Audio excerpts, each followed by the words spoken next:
All right, let's jump right into it. This explainer, it isn't just another piece of content you're going to consume and forget. Think of this as your Monday positioning framework. Today, we're establishing a governing law, a foundational principle that's going to completely reshape how you, and honestly, your entire organization, operate for the rest of the week. Actually, scratch that. Probably the rest of your career. We are fundamentally shifting your operating system today. So picture this: a blank white journal, complete silence, and a pink fountain pen, uncapped and ready to write. The truth is, most of us operate exactly like a reservoir. We survive by holding on, gathering things, protecting our knowledge out of this deeply ingrained fear of depletion. We think if I share my best ideas, I won't have anything left. But a river? A river operates entirely differently. A river survives by moving. It flows out of profound trust in its source, knowing that as it releases water, more is always going to be provided. In this foundational mindset difference, it perfectly explains a modern epidemic we're seeing right now. I can't tell you how many creators, founders, and leaders tell me they are just utterly exhausted. But here's the surprise, and this might hit close to home. That exhaustion is almost never due to a lack of capacity or working too hard. You aren't tired because you're doing too much. You're tired because you're holding too much. You're trying to function as a reservoir in a marketplace that was designed for rivers. I call this the weight of withheld obedience. Just think about that phrase for a second. That heavy pressure you feel in your chest, that constant low-grade anxiety thrumming in the background, it's actually the stagnant weight of unreleased ideas.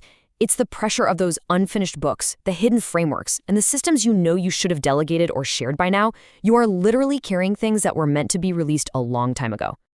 Okay, let's move into section 1, core deconstruction. Diagnosing modern stagnation. So, what does this look like in practice? Stagnation happens the exact moment essential information, resources, or processes get trapped.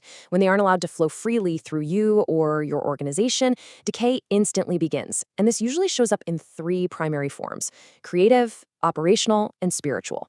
First up, we've got creative stagnation. These are the intellectual assets you've poured your absolute heart into, but they never see the light of day. It's that manuscript sitting half-finished on your hard drive, right?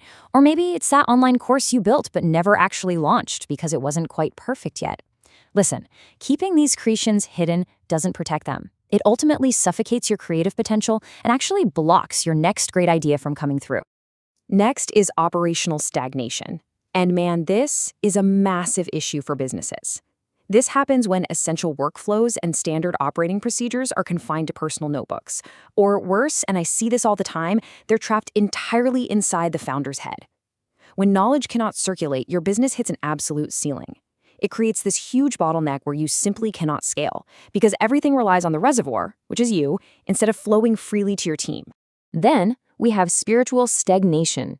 This applies to those deep personal convictions, revelations, or instructions you received, maybe even years ago, that you just never acted upon. It's those delayed assignments. It's that word of encouragement you were meant to speak to someone, but you kept it to yourself out of fear or hesitation. Holding onto that, it blocks your spiritual flow entirely. Which brings us to this profound paradigm shift. Stewardship is not possession. Stewardship is responsible release. We so often think that being a good steward means guarding our resources really closely. But true stewardship connects to the truth that divine insight, brilliant ideas, and effective frameworks, they're entrusted to you so they can be shared freely. They are absolutely not yours to just own and protect. All right, let's pivot to section 2, the practical pivot, scaling trust through transparency. So how does this actually play out? Enter the authority equation. It goes like this. Value created leads to value shared, which builds trust, resulting in influence expanded. This equation completely flips the script on the conventional, deeply flawed idea that authority comes from gatekeeping. The old way tells you, hey, keep your secrets, that's what makes you valuable.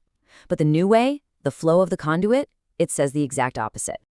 Let's contrast these two for a second. On one side, you have secrecy, holding back your processes, protecting your information, always terrified someone is going to steal your methods.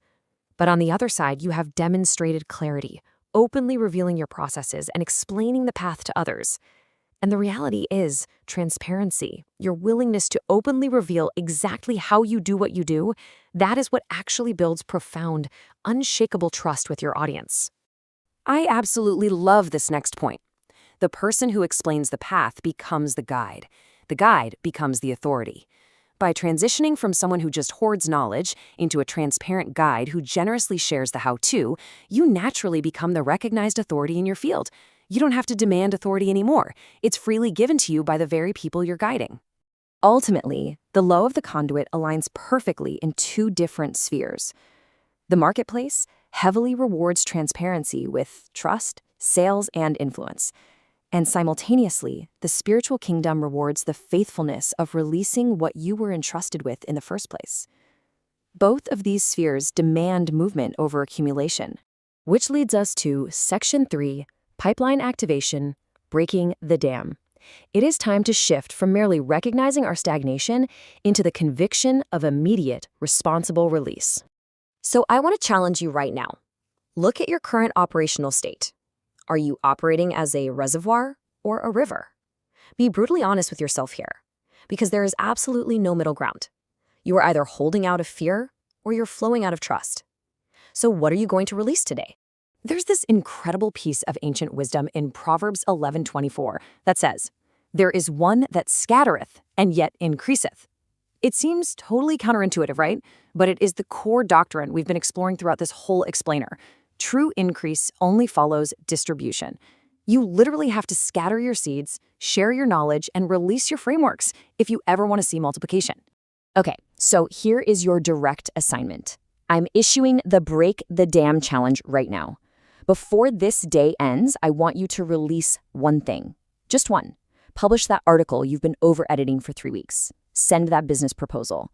Upload the resource, launch the framework, or hey, simply share a lesson you learned today. Confirm right now, through your actions, that you are finally functioning as a river. It's time to make a permanent change, guys. Stop operating as a storage tank.